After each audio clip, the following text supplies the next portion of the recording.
Very, very pleased, very excited. Today was our first day in full pads, and obviously just good to get out there and hear the pods pop and the pads pop. And really, I thought overall pretty pleased. There's definitely a lot of work to do.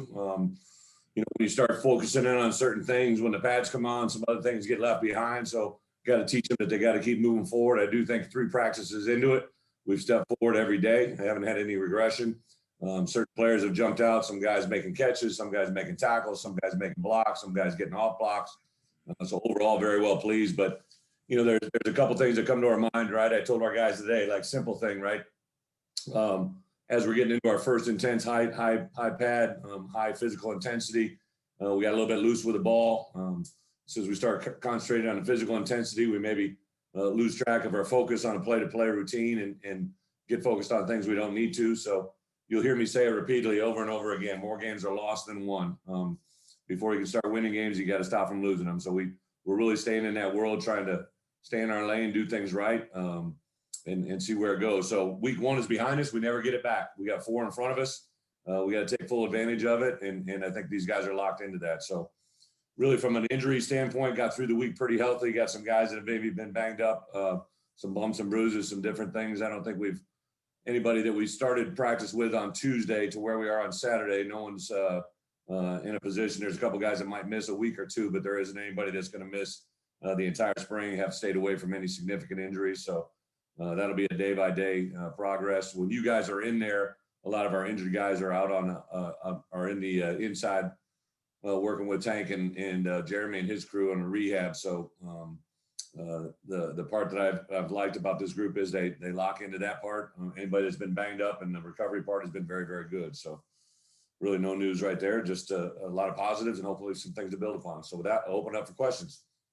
Gabby, go ahead. Okay, sorry, Coach.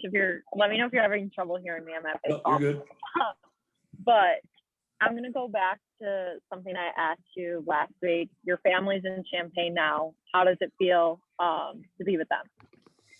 It was great. I actually flew back yesterday. Was able to grab them and come back. I think I get reminded on a daily basis. I'm just like every other father in this world. I was very excited to see my daughters, my wife, come all the way across the country and to land, to bring back to reality. We got a chance to tour their school as a dad does. Got a chance to see that last night, which was awesome. And then our youngest dog decided to have a little bit of an episode. So I got to visit the U of I Veterinary Med Center for small animals and remain undetected. I had a nice little mask on, a little cover up.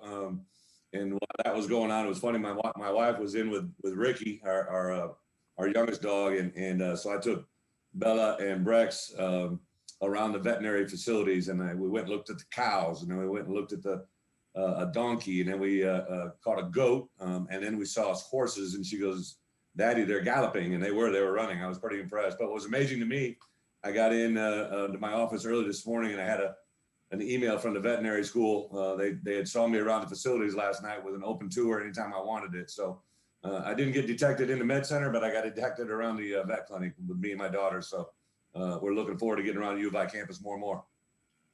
Yeah, and then I know you haven't seen your daughters in 3 months. What was that feeling like when you first saw them after you got off the plane yesterday?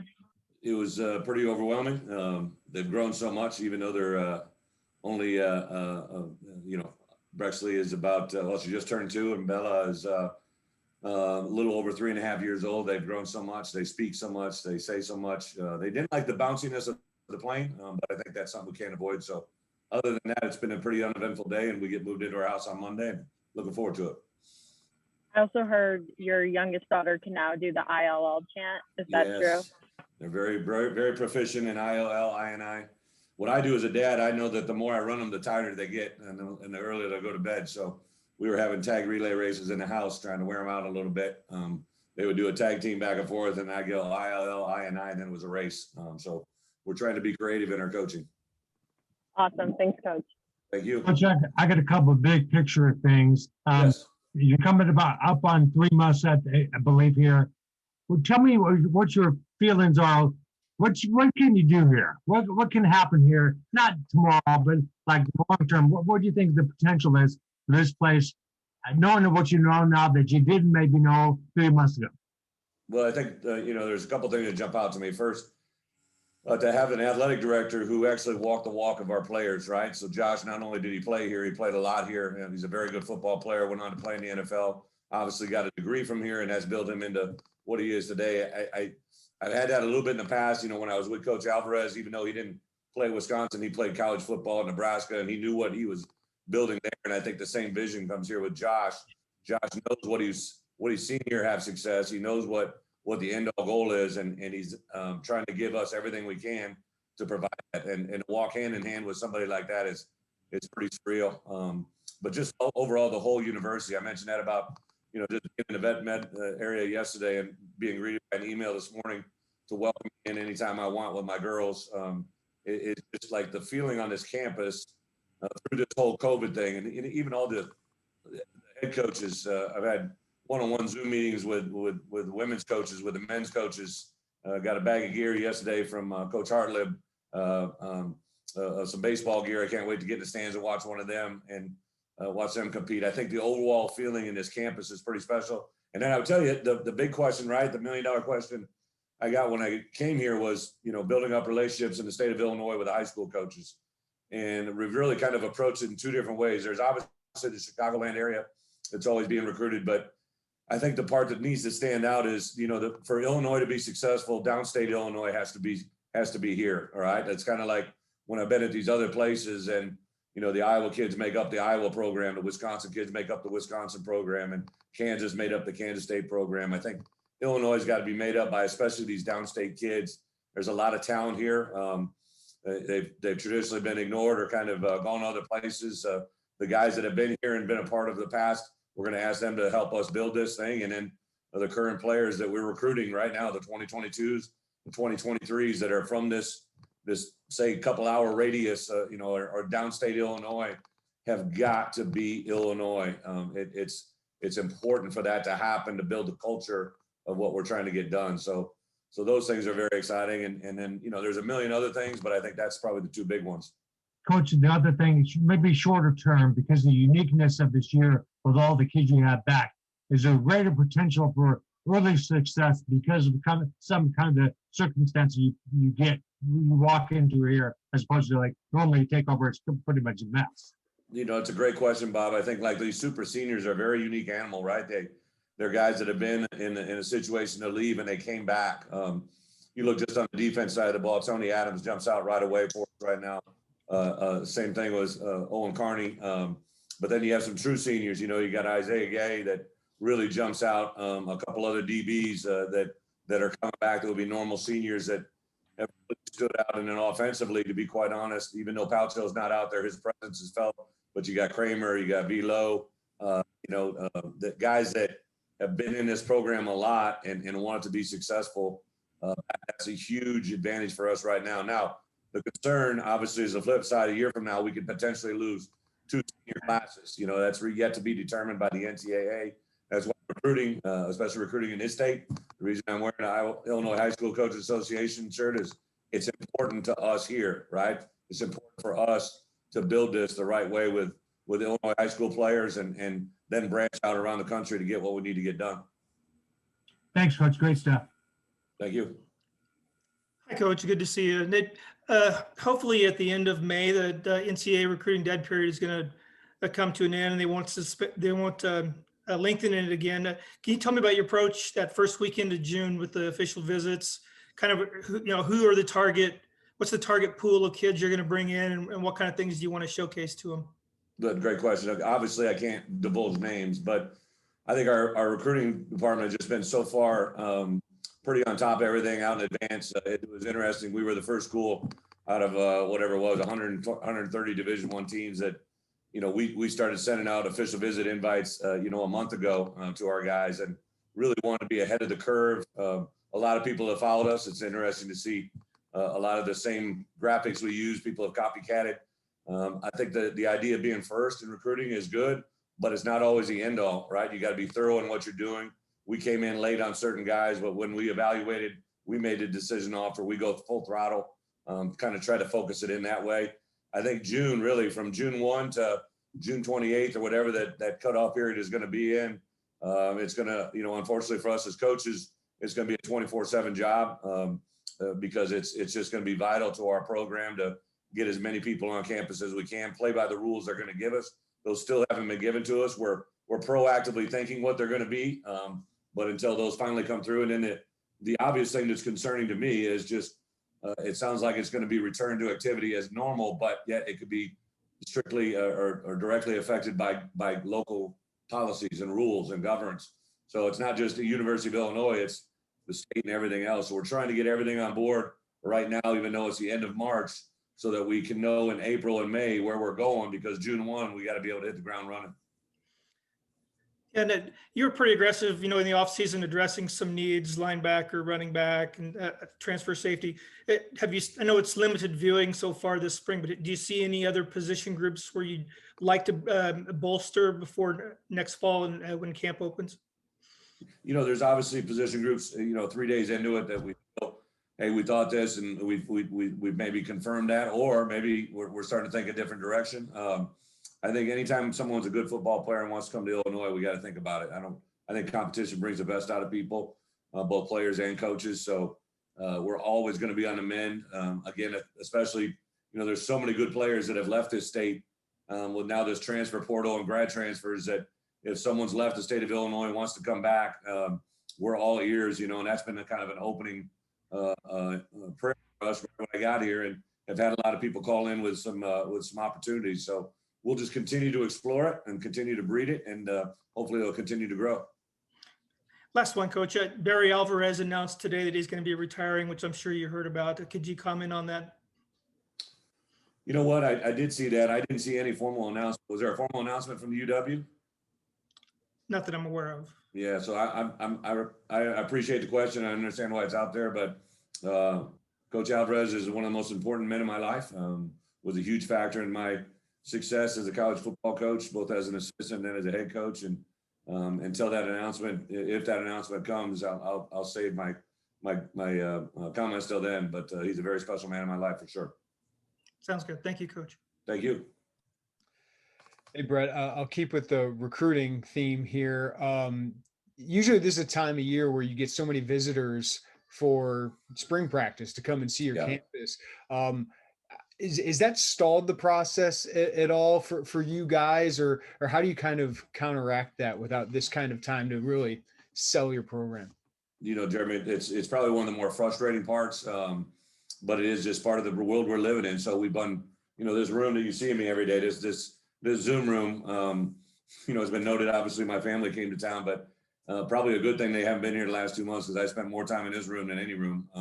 Just every day we're trying to, we kind of got a three-tier process of Zooms. The first one is an introduction to our staff, where every member of my staff introduces himself, tells about his family, and then, tours our facility from the ground level to the top level here in the Smith Center. And it's really been overwhelming to me because this building wasn't out there a lot. There wasn't any online things. There were some little digital things, but there wasn't a lot of knowledge about this building because it really opened right when COVID hit. So not a lot of knowledge out there. So we show up to Smith Center, and it's just been absolutely unbelievable the effect that's had in recruiting.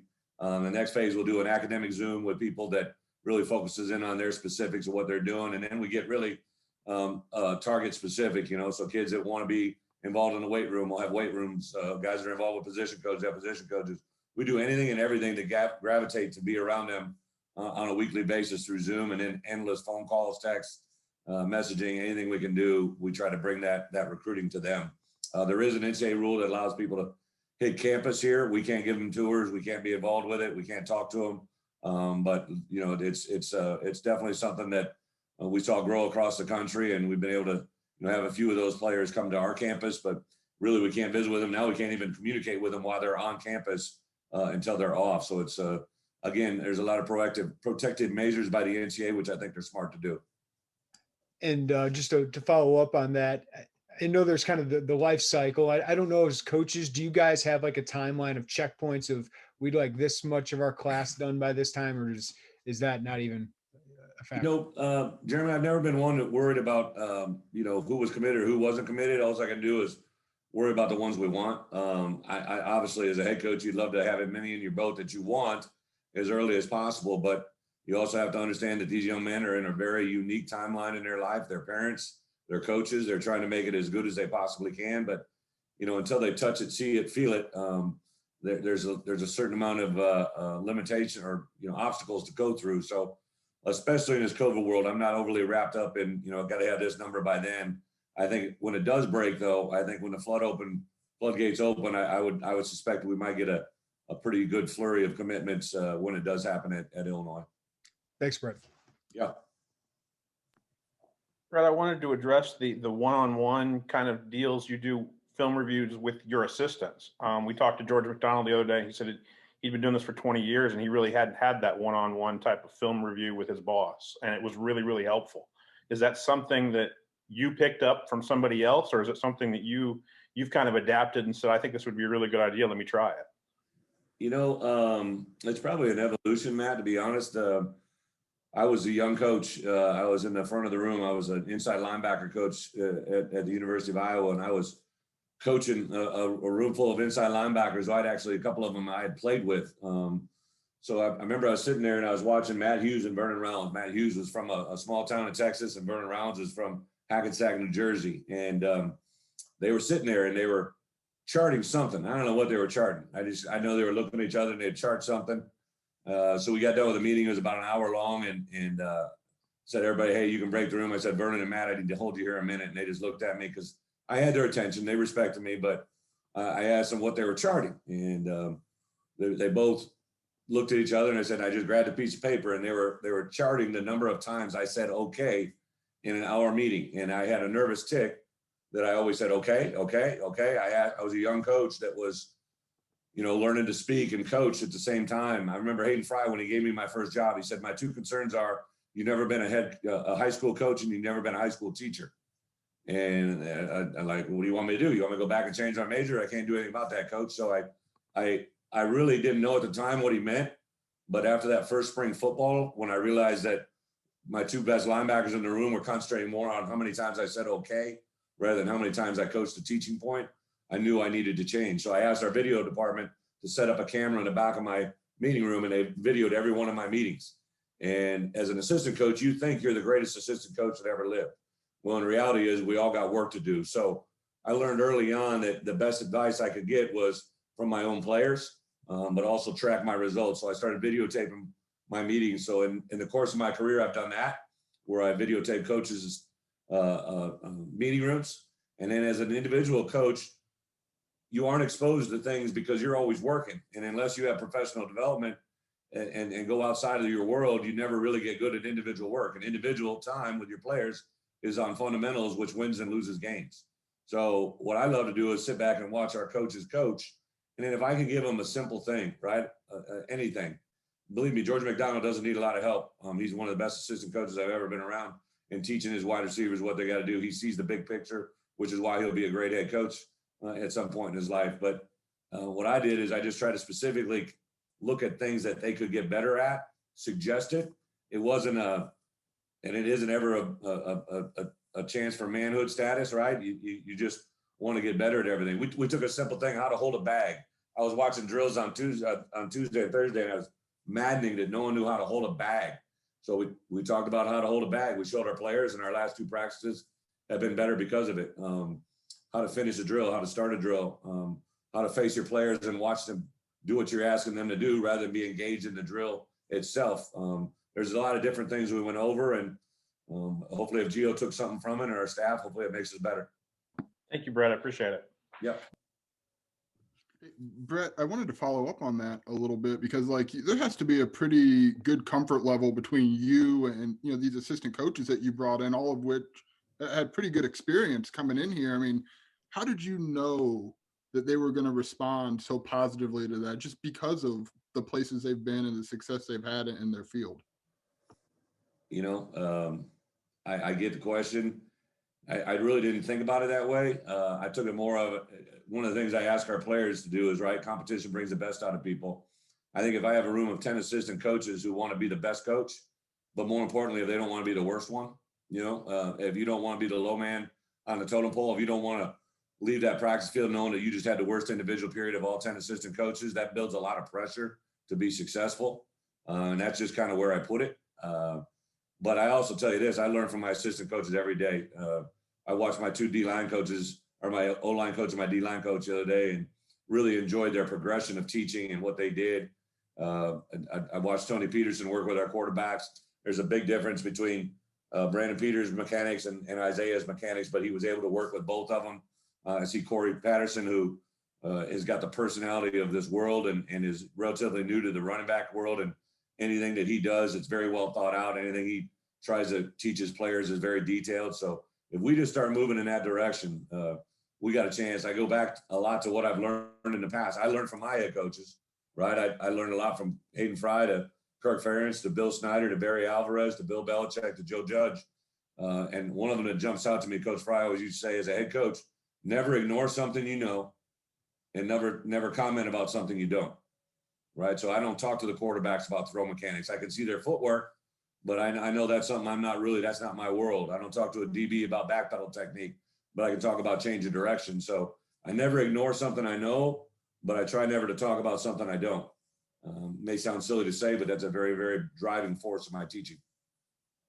And then I wanted to pivot a little bit here. You talked earlier in the week that Saturday would be a day that you guys could start to see the beginnings of some guys having separation. And has there been anyone in particular, a couple of guys who have stood out over the course of these 3 practices? Absolutely. There's guys that have carried what we did Tuesday and Thursday into Saturday, and you kind of had a feeling that was going to happen. And that was more probably, Joey, in the individual drills. Like we did 3 things today. We did a pods drill, we did a catch and tuck, and we did a line drill that really kind of put guys one-on-one and made them be good in the moment they're in. The group settings are going to take some time. Like inside we did 6 plays and I just stopped it and we went back to play 1 and did it again. And thankfully the 6 plays that we did at the second time were a lot better than the first 6. So that's going to take a little bit of progress. But when you're in an individual drill, just one-on-one with another player, and there might be another ball carrier involved in the cut or the reaction. There's a reason coaches I always love defensively. I love guys that were wrestlers because you put a wrestler out on the mat, it's just him against the other guy in the middle of a big circle and no one else to hide behind. All right, that official's not going to give you any shelter, and neither is anybody else. So I love the competitive nature of wrestling. I get everything else. Like I'm not saying anything about anything else, but like I always thought guys that had success on the wrestling mat were really true great competitors. And that's kind of always carried my thoughts into the football world as well. I don't really want to get into names just because I don't want to put any pressure on someone this early. I think the guys in the room know who they are. And then there are also a couple of surprises. Right after we did practice today, I cut up 32 plays from our individual drills, one-on-ones, and put them on big screen. And there was definitely some oohs and ahs and some laugh and also some curious eyes just the way guys competed today. So it's fun to bring that to their attention. Thanks, Brett. I appreciate it. Mm-hmm. Hey, Brett, going to go back to recruiting here real quick. When people talk about recruiting, I think for the most part, they consider, the 11-man game, but the 8-man game is growing in this state. And I just wanted to get your thoughts on how you recruit that game and if the approach changes at all and what thoughts you have about that style of football. Well, I've recruited 1 8-man football player. His name was Chad Greenway, and he later became the 15th pick in the first round. Was a pretty good player. So my batting percentage in 8-man football is pretty good. So we'll get into it. We'll love it, embrace it, especially here in the state as it grows. I first heard this when I was at the Illinois High School Coaches Clinic, the one that I stopped in on one of their meetings and learned about all the changes that were coming with 8-man football. So it doesn't matter if it's 8-man, 3-man, or 11-man or 12-man in the Canadian world, right? The fact that they're playing football and they do the things that compete, that's going to be important to us. I think the fact that you can see a player play both ways commonly in 8-man football adds a lot of incentive to recruiting it. And sometimes good things come from little places, and that's definitely something we'll thoroughly check out. Thanks, Brett. Yep. Hey, Coach, I like what you said about, this is week 1. We can never get it back. Do you feel like your time was maximized in this week, or do you foresee, maybe some improvements coming in the next week? Marley, it's something I just really believe in, right? So just like you at work, right? You're working for Channel 3. If your last one wasn't as good as you want the next one to be better. As a player, we have to operate the same way, right? As coaches, we got to be the same thing. we talk and keep stacking days. There's a million different ways to say it, but if we just keep moving forward, it's going to be a general progression to hopefully really good things. If we try to jump to week 4, practice 12, we're never going to enjoy the process of 4, 5, 6, 7, 8, 9, 10, and 11. So every one of these practices they've learned, they're really, really locked in and interactive. When I get up in front of that room, I see a lot of engaging eyes. There's no one that's giving me a bad look or a bad taste. I think everybody's kind of buying in. To some point, they will. There's going to come a point where someone's going to have a bad day. Somebody's going to have a Debbie Downer look, and we're going to have words. But, for the most part, everything's been pretty good.